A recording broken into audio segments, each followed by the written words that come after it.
flying instructor who joined in 2004, and her pilot is Flight Lieutenant Thomas Black, who's 11th Squadron Training Captain.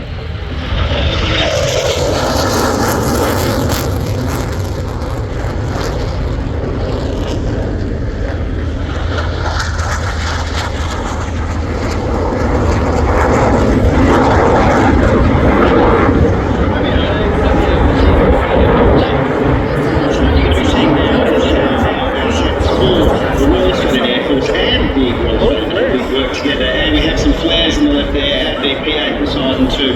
So we do have a lot of action that's going to be happening in the airspace at the moment. So what we're going to be showing you now, this is where we talk about again, the E7 would be sitting on high, and they would be directing ordinarily this traffic. Absolutely right. So, for example,